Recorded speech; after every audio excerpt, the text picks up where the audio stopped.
the players that have been welcomed to Arsenal and released by the club. Piero Nkapie's loan from Bayer Leverkusen became permanent. They also signed Christos Iolis from Club Brugge. He scored his first goal for Arsenal on Saturday in their pre-season friendly versus Girona. And they've also acquired Ilan Meslier from Leeds on a free. They released Leandro Trossard to Besiktas and sold Jakub Kiwior to Porto, where he spent last season on loan.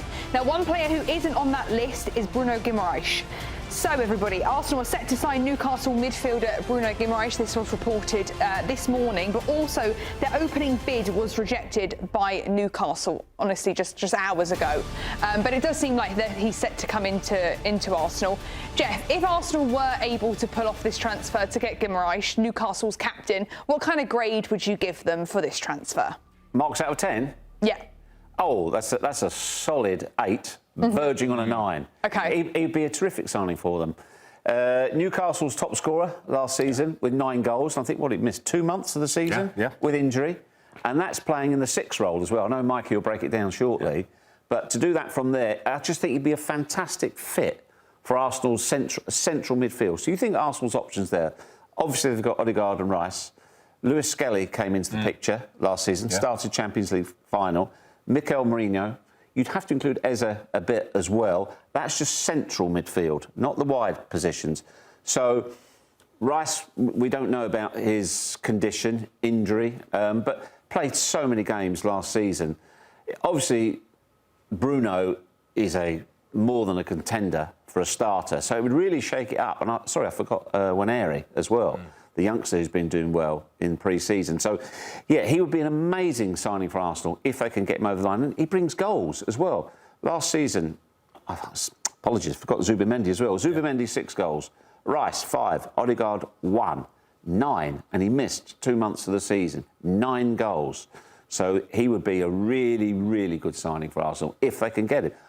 I hope you're right, and they do get it. Yeah, well, he's Newcastle's captain. Seems like Newcastle don't want to let him go, Lahoud. Would you give him an 8 out of 10 for Arsenal as well? Yeah, look, this is the sort of player that... there's sort of players, and Geoff, you'll know this as well, your time in the game. There's sort of players that you hate playing against and that you would love to have in your team. Bruno Guimarães, he's like a gnat if you're an opposing midfielder.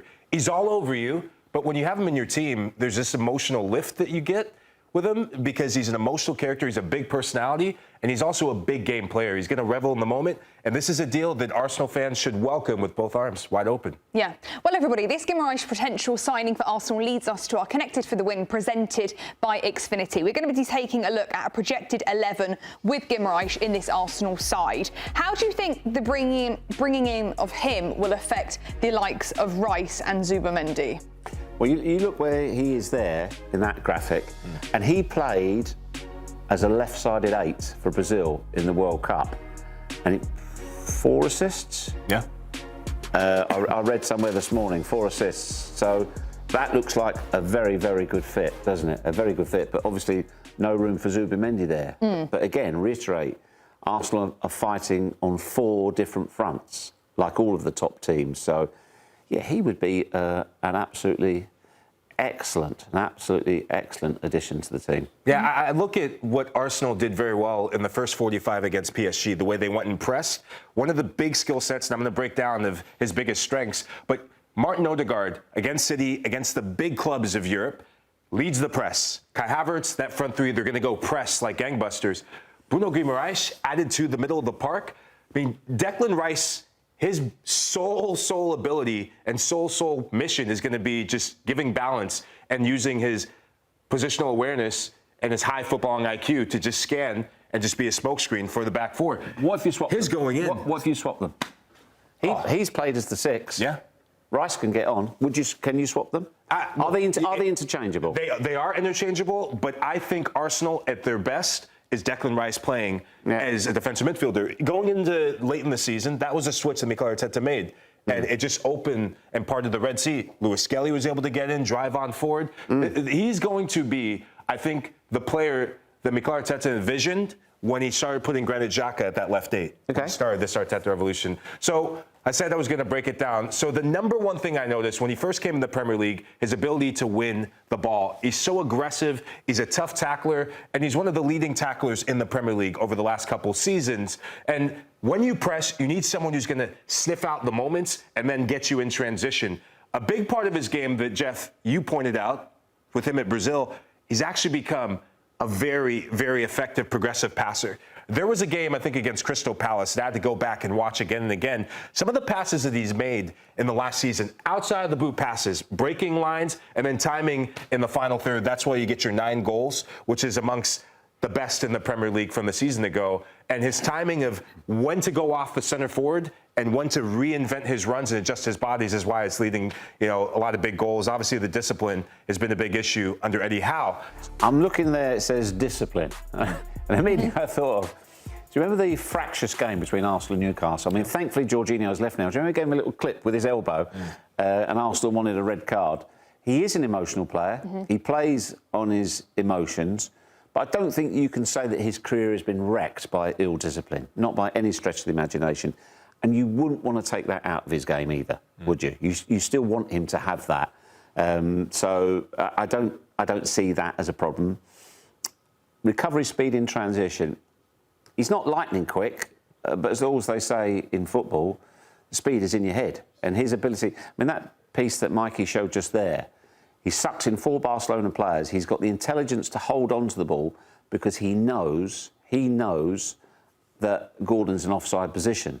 So he waits for Elanga to come. I mean, that's priceless. That's priceless. So I don't see either of those slight negatives as, well, look, Hannah, we've seen from Arsenal's bids, haven't we?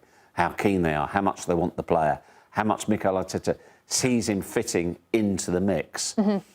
I'd love to know what Mikel Arteta sees as his dream starting 3 in midfield. I think you're probably right. Rice sat there, Ødegaard, Guimarães just in front of him as well. Oh, I can't wait for tomorrow. So if we keep in mind this potential transfer and also think as well another Brazilian international potentially coming in, Vini Jr. Before we talk about him, Geoff, where would you put Arsenal on the vibe meter at the moment? Do you think vibes are high? Would you say it's our year again? I would say I'd put them at hopeful. Hopeful. Okay. Hopeful. Yeah, I'd put them at hope. If you say, well, okay, what's the difference between our year again and locked in? What's the difference? Explain it to me. Just champions of England. We know who we are. You're very confident. So what's the difference between locked in and our year again? For me, locked in means it's done. Yeah, that you're set to win it again. Locked in is you're very hopeful. Right, OK, let's move it then to there. OK. Well, they can't. But we're saying so they're in a good place, is what you're trying to say. Yeah, I think they are. Yeah. I think they've been... it's reported they're not paying silly money. They're not paying... Like, they wouldn't meet the Morgan Rogers fee. They won't pay exorbitant fees, which makes the Vini Jr story even crazier. Yeah, so why don't we talk about that then? You said they're very hopeful. They're in that green part of the vibe meter. If they bring in Vini Jr, will that change the vibe meter, potentially more yellow? Could it affect the amazing chemistry that they've got going on in that dressing room we saw all of last season? There's 2 things. I personally, I don't think it's going to happen. I think they are potentially being used as a stalking horse to get his contract done at Real Madrid. 2 problems with it for me. One, the wages. When you've got a settled dressing room, and I think Saka is the top earner there right now, and then there's a hierarchy. And Mikel Arteta spent 5 years building harmony. They've got rid of big earners before. They've got rid of big hitters. They've got rid of people who are a problem in the dressing room. So for all those reasons, he's created harmony. And I always say this, I know I'm like a broken record, but Arsene Wenger said to me many, many years ago, never forget, Geoff, it is possible to subtract by adding. If you bring in the wrong person, you can really take apart what you've already built. The other thing is his character. Would his character fit him? Again, a really, really emotional player. We see a lot of arm waving, a lot of frustration, a lot of disappointment. And you just think, well, would that fit in at Arsenal? Having said all of that, if the wages didn't affect the dressing room, and if he could bring his top game, he would be one of the most sensational signings ever in the Premier League. It'd be an incredible signing. Do you think it'll affect the chemistry in that dressing room? Yeah, look, if I'm an Arsenal player, especially given that he has a relationship with the Brazilians on the team already, especially given he has a good relationship with Bruno Guimarães, I'm looking at the manager, I'm saying, get this done. The fan base is one thing, the players are another thing. The big reason why Arsenal did not win the Champions League, they're going to win the Premier League. This is their Premier League title to lose, I'll say that. They don't have enough difference makers in the final third. Vini Jr. is a world-class difference maker, Geoff. And in the big moments, if you want to push, not just winning the Premier League is one level that Arsenal should feel comfortable in their own skin. The 22-year wait, that's come and gone. They got over the line. Now it's about quality. Now it's about being one of the big boys in Europe. You need to get big-profile players like a Vini Jr. to take that next step. Will it get done? We'll find out. Yeah. Have you got Mikel's number? I do, actually. Hold on. Yeah, Mikel, Geoff's on the phone.